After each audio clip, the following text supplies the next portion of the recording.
안녕하세요. 이미영입니다. 은행에서 대출을 받을 때 답답함을 경험하는 사람들이 많죠. 각종 서류와 복잡한 절차 때문인데요. 대출을 신청했다가 깨알같이 쓰인 약정 내용이나 정보에 짜증이 났던 경험, 누구나 있을 겁니다. 오죽하면 은행 직원들이 나서 형광펜으로 꼭 체크해야 하는 항목만 동그라미로 표시를 해줄까요?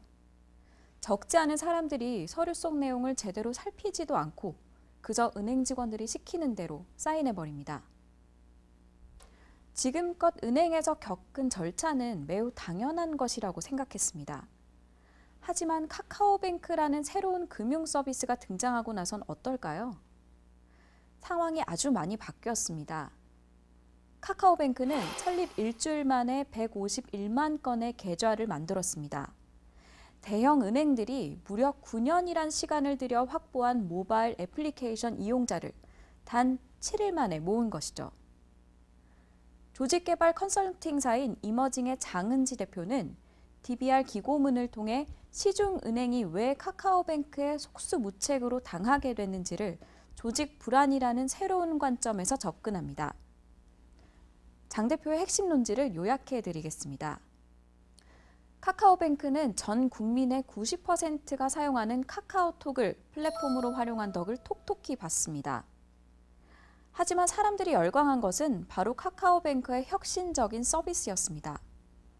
카카오뱅크는 은행 방문이나 복잡한 서류 작성 절차를 없앴고 간단한 지문 인식을 통해 통장 개설, 계좌 이체, 대출과 같은 핵심 은행 서비스를 이용할 수 있도록 했습니다. 기존 은행은 카카오뱅크 같은 혁신을 왜 생각하지 못했을까요? 단순히 역량의 문제라고 보긴 어렵습니다. 오히려 조직의 불안이라는 심리에서 답을 찾을 수 있다는 게 장은지 대표의 주장입니다. 은행은 돈을 다루는 업무를 합니다.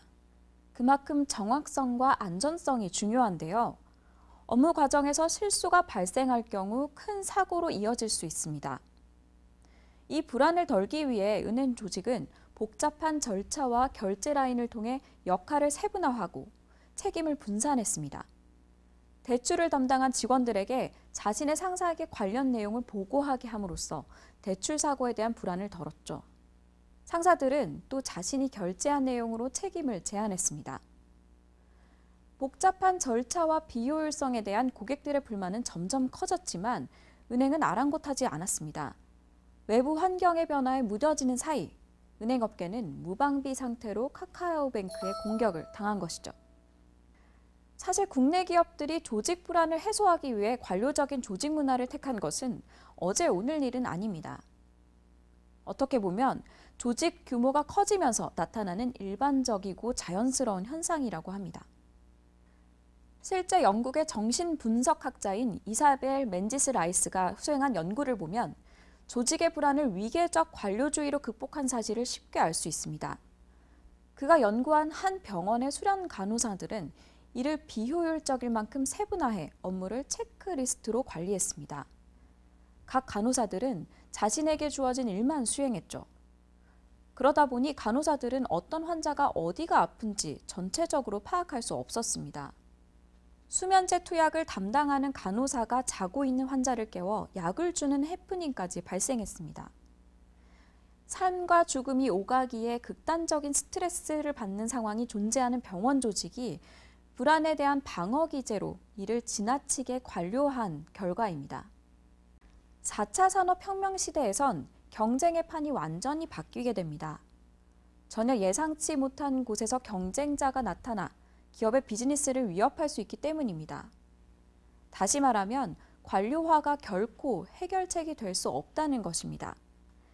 이제 새로운 방식으로 조직 불안을 해결해야 합니다. 장 대표는 우선 조직의 불안을 냉정하게 분석하라고 조언합니다. 불안의 실체가 무엇인지, 그 원인은 무엇인지 면밀하게 파악해야 합니다. 불면증 환자에게 수면제를 처방하는 것보다는 불면의 근본 원인인 심리적 불안을 제거하는 게 훨씬 더 바람직한 결과를 가져옵니다. 조직의 문제 중 겉으로 드러나는 현상은 다양합니다. 과도한 회의와 보고서 작성 문화는 조직원들의 성과를 저해하는 고질적인 병폐입니다. 그런데 그 문제의 원인을 들여다보지 않고 증상만 없애려는 조급증 때문에 관료주의적 회의와 보고서 문화를 개선하기 위한 또 다른 회의와 보고서를 만드는 웃지 못할 일들이 실제로 벌어집니다. 현상을 고치기 위해 정확한 문제 인식 없이 땜질식 처방만 남발하는 조직에선 병이 더 깊어질 수밖에 없습니다.